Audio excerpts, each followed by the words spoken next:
बहुत समय पहले प्राचीन भारत में विक्रमगढ़ नाम का एक राज्य था, जिस पर अत्यंत क्रूर और निर्दय राजा विकराल सिंह का राज्य था।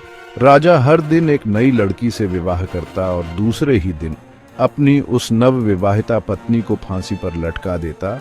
राजा के इन कठोर और क्रूर फैसलों से उसकी सारी प्रजा बहुत दुखी थी।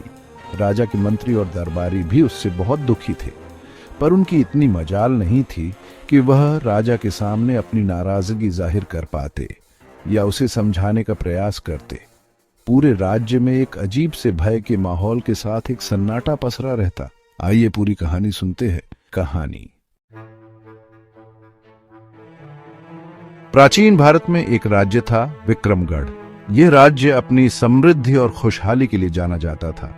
यहाँ के लोग मेहनती और ईमानदार थे, लेकिन समय का पहिया घूमा और विक्रमगढ़ पर एक काला साया छा गया। इस राज्य का राजा विकराल सिंह था। उसकी क्रूरता से पूरा राज्य भयभीत था।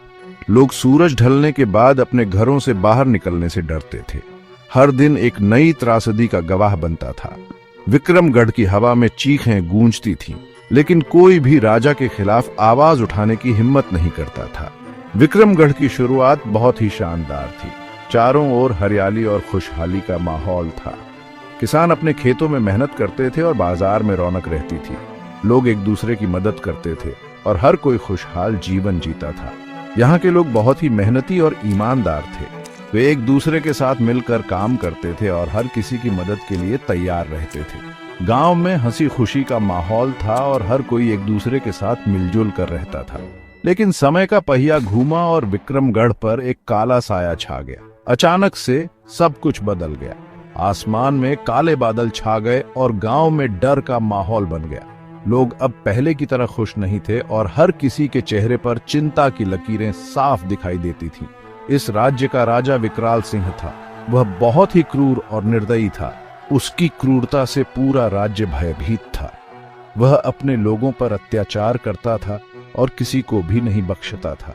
उसकी नजर में हर कोई दोषी था और उसे सजा मिलनी चाहिए थी। उसकी क्रूरता से पूरा राज्य भयभीत था। लोग उसके नाम से ही कांपते थे। वे अपने घरों में छिपकर रहते थे और बाहर निकलने से डरते थे। हर किसी के मन में डर बैठ गया था और वे एक दूसरे से फुसफुसाकर बात करते थे।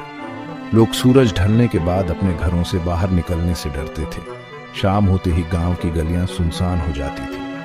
हर कोई अपने घरों में बंद हो जाता था और दरवाजे बंद कर लेता था। अंधेरा होते ही डर का माहौल और भी बढ़ जाता था। हर दिन एक नई त्रासदी का गवाह बनता था। कभी बाढ़ आ जाती थी, कभी सूखा पड़ जाता था। लोग अपनी जान बचाने के लिए संघर्ष करते थे। गांव में हर तरफ तबाही का मंजर था और लोग अपनी किस्मत को कोसते थे।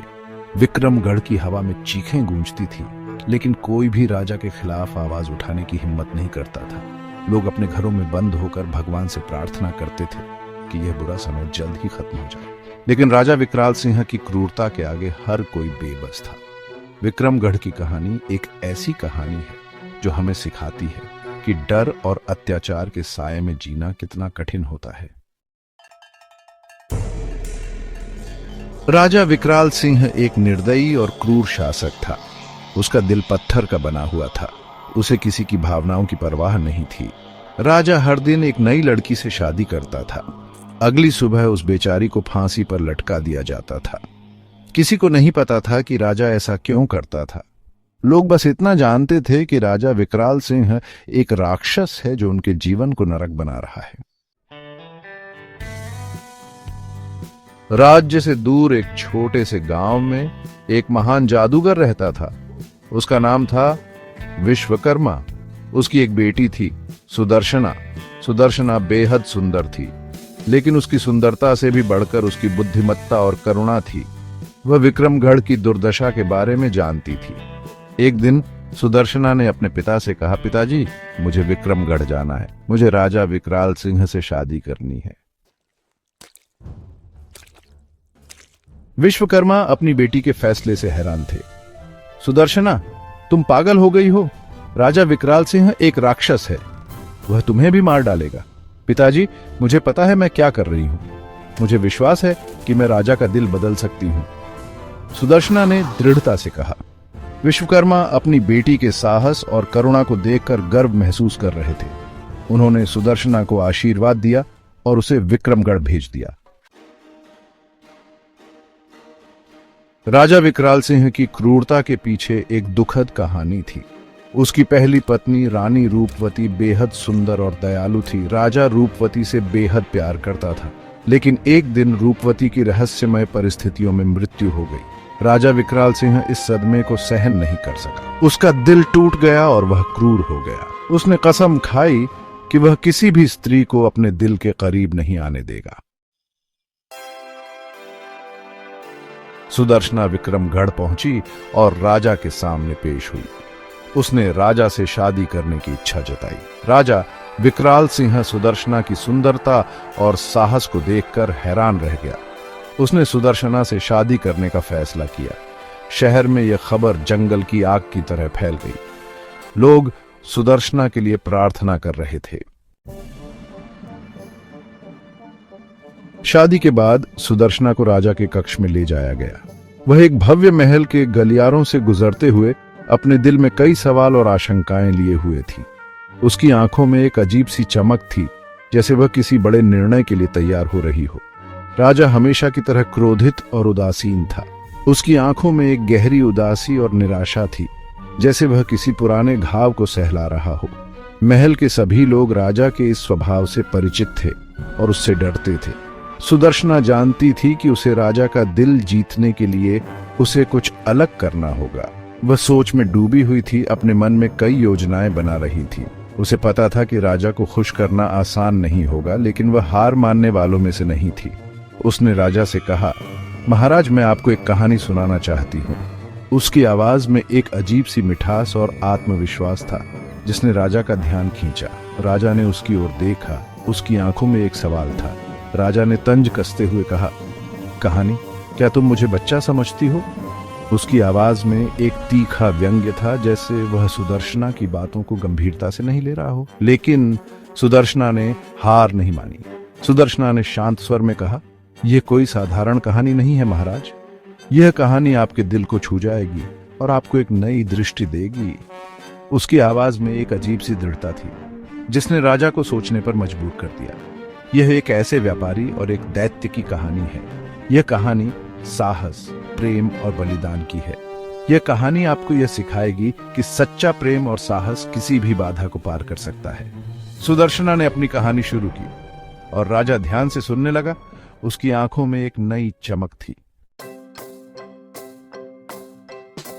सुदर्शना ने कहानी शुरू की।